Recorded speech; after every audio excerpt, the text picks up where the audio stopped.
earlier in May of this year, the Prime Minister made a comment. Labor has real, lasting plans for. Well, let's play a game. Let's see how this pans out with three options. Let's see if these fit in. Number one, would it be higher energy costs? Number two, would you finish that sentence with a divisive constitutional change? Or number three, would you fit in there higher interest rates? Well, if you answered 1, 2 or 3, you'd be entirely wrong. The answer to that question, finishing that sentence, the Prime Minister actually said, somewhat incredibly, was cheaper mortgages.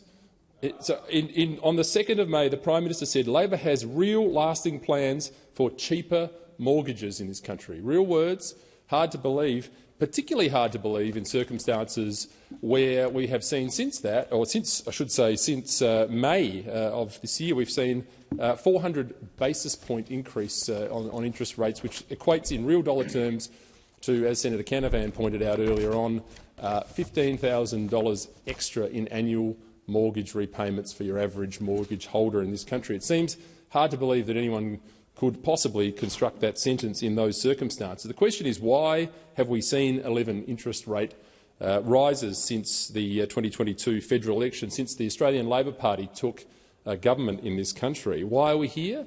Well, the one major reason we're here is, of course, the word inflation, which we don't seem to hear a lot from the other side of the chamber anymore, but that's the reality. What we do hear from the other side of the chamber, though, consistently, is how they're here to fight for the worker, the little guy, all the time. And what's the thing that's hurting the average Australian, the little guy, the worker, so much at the moment?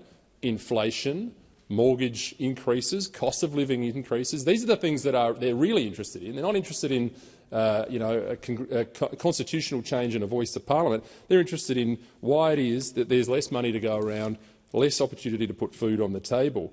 And let's have a look at that. Let's have a look at those that are being particularly hardest hit by this. First home buyers moving from fixed interest rates at the moment. That's about to happen. If it's not happening already, it's happening soon. These are the people that are particularly being belted at the moment.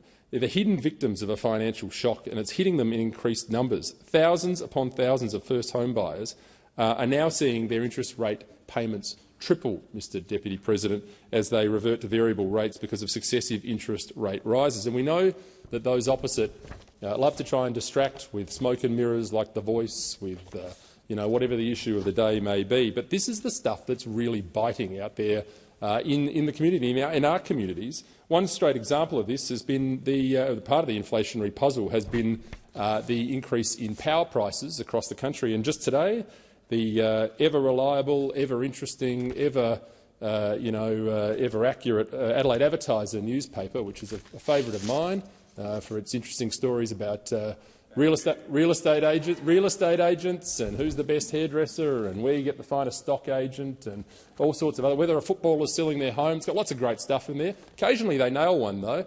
How about this one today?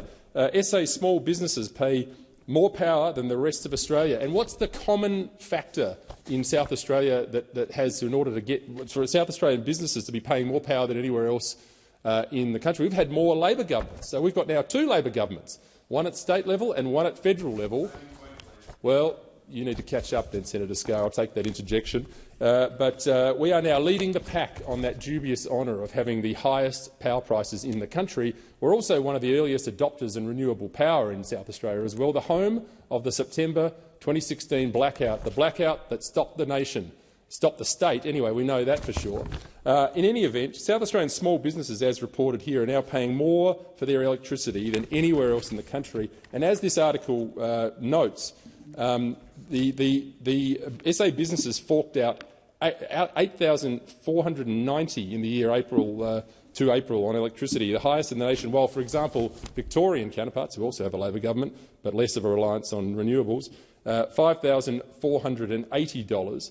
Gas bills in South Australia have also risen at the fastest rate anywhere in the country.